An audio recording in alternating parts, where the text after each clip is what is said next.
Word out of New York tonight about the informant whose sources say recorded Philadelphia mob boss Joey Merlino as part of a wide-sweeping federal indictment. Now, a popular website is naming the informant after prosecutors revealed this week that he recorded over 800 conversations. Joey Merlino and 45 others face charges that stretch from New York to Florida. Fox 29's Dave Schratweiser spoke with one of the country's top mob experts. Joey Merlino is, in one way, like John Gotti. He doesn't duck. As mob boss Joey Merlino began his defense this week in the...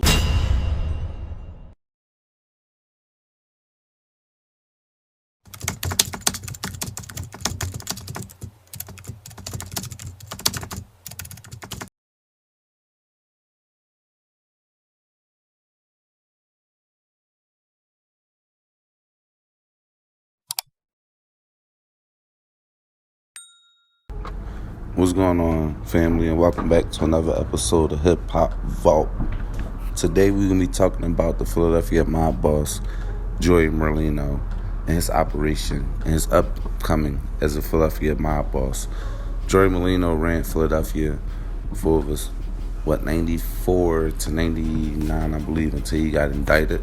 But in the meantime, I'm going to need y'all to like, comment, and subscribe. We're going to catch up with the story, and we're going to get out the South Philly traffic. The world, once dominated by heavies like Sammy the Bull Gravano, Big Paul Castellano, and Fat Tony Salerno, has a new big shot, Skinny Joey Merlino. We're giving out turkeys. Philadelphia police believe Skinny Joey is as heavy as a crime boss can be these days. This is where they hang. For years, Joey Merlino has been the object of Detective Sergeant Walt Coughlin's attention. There's a couple of his boys there. Coughlin's been watching the mob for 26 years. He remembers when Joey Merlino was born. Joey Merlino, true or false? Extortion, Yes, loan sharking, yes. narcotics? I would say he has people dabbling. Joseph Salvatore Skinny Joey Merlino, born March 13, 1962, is an Italian-American mobster and reputed boss of the Philadelphia crime family. He rose to power in the mid-90s after he allegedly fought a war for control of the criminal organization. He has led the crime family in gambling, loan sharking, drug trafficking, and extortion. In comparison to other traditional mob bosses who shun the limelight, Merlino has interacted regularly with the media and the public, often openly providing charity and hosting events to benefit indigent people in Philadelphia, drawing comparisons to the similarly outgoing, conspicuous, and ostensibly charitable late New York crime boss John Gotti. He is the son of deceased Philadelphia crime family underboss Chuckie Merlino. With the help of Boston informant Ralph Natalie, Merlino was convicted of several RICO charges including racketeering, illegal gambling, and extortion in 2001, and sentenced to 14 years in prison. Since his release from prison in 2011, the FBI and organized crime reporters believe he continues to run the Philadelphia South Jersey Mafia. Merlino disputes this, saying he has retired from a life of crime. As of 2015, Merlino divides his time between South Florida and Philadelphia. After his release in 2011, Merlino moved to Boca Raton, Florida. In a 2013 interview with George Anastasia, Merlino denied any current involvement in the Philadelphia Mafia, and has stated that his life as a criminal is over. He was quoted in the interview stating, "I want no part of that," and that there were too many rats. In November 2014, Merlino opened a restaurant in Boca Raton named Merlino's that featured his mother's recipes. The restaurant was owned by a group of investors. Merlino is forbidden from owning an establishment that serves alcohol due to his criminal record. Instead, Merlino officially worked there as a maitre d' until the restaurant closed in 2016. On September 7, 2016, the Pennsylvania Gaming Control Board banned Merlino from all casinos in Pennsylvania. On August 4, 2016, Merlino was one of 46 people arrested up and down the East Coast in a RICO indictment. Merlino was arrested at his home in Florida and put on trial in New York City. Merlino was charged with 1 count of racketeering, 1 count of fraud, and 2 counts of illegal gambling. Merlino was accused of entering into illegal business arrangements with New York criminals in the Genovese crime family. Today in federal court in Center City, Philadelphia, it's the Merlino trial. Action News reporter Kathy Gandolfo has the story. Polluted sources and masters of deceit. That's the way defense attorney Nyalina Caravasos described the government's witness in the trial of reputed mob boss Joey Merlino and 6 co-defendants. Caravasos represents defendant Frank Gambino, charged with attempted murder, dealing in stolen goods, and conspiracy. She told the jury that Gambino has never owned a house or a flashy car and has never been a member of the mob. I found Mr. Gambino is the sorriest excuse for a made member of a money-making organization that you have ever heard of in your entire life. Or he really, really is not one of them. Caravasso said that Gambino, who turned 69 today, is not related to the notorious Gambino crime family of New York. In a methodical fashion, she attacked the testimony of mob turncoat Ralph Natale and other government witnesses for lying on the stand in order to gain the government's favor.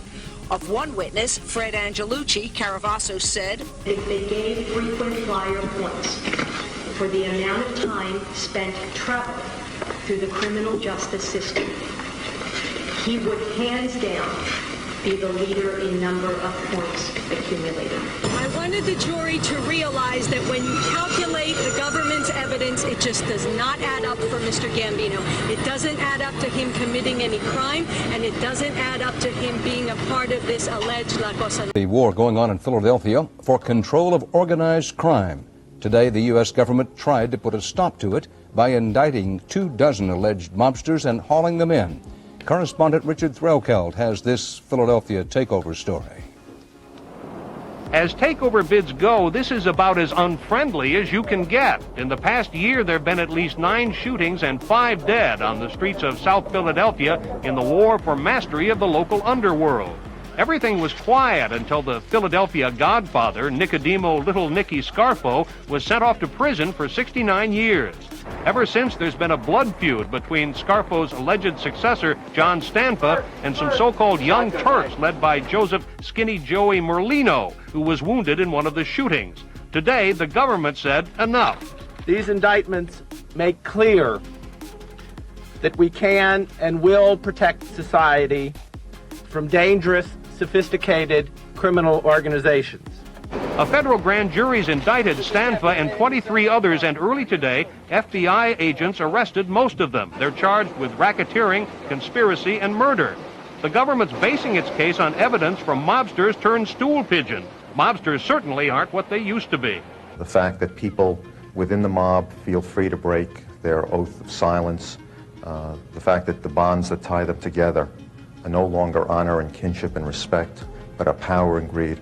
All of that is spelling the demise of the mob. Smiling and wisecracking with reporters, convicted mob boss Joey Merlino made a very public reappearance in Philadelphia today. He was in federal court to challenge new allegations that could land him back behind bars. Here's Eyewitness News reporter Walt Hunter. How do you feel to be back in Philadelphia, Joe?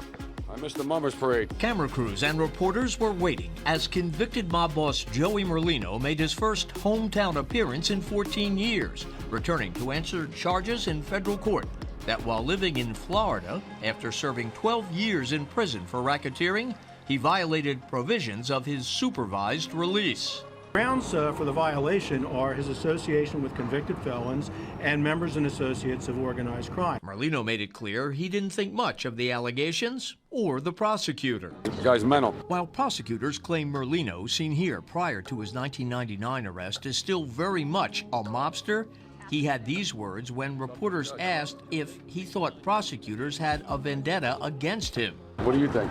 The time they're spending chasing Joey Merlino might be better spent fighting ISIS or dealing with the Ebola outbreak. After listening to arguments during a 90-minute hearing, the judge says he will rule at some point in the future about whether or not Merlino, in fact, was in violation. As for Merlino's possible future plans...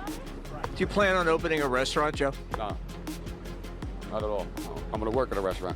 Those plans, however, depend on the judge's ruling, which could lead to Merlino serving as much as 3 more years behind bars.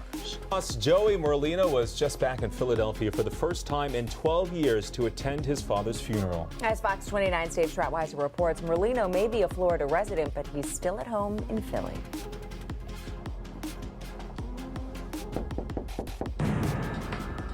mob boss Joey Merlino is used to knocks on his door at all hours of the day and night. Sometimes it's friends, sometimes it's the FBI. This time, Fox 29 came knocking at his new South Florida home. But apparently, Merlino doesn't want to deal with the media these days and wasn't in the mood to talk to us. From my own observations, he's now enjoying his family in a new home in Florida, is bothering nobody about anything. Well, we didn't catch up with Merlino in Florida as he and a friend drove away in this Cadillac Escalade. We did catch up with him in South Philadelphia just 2 weeks later.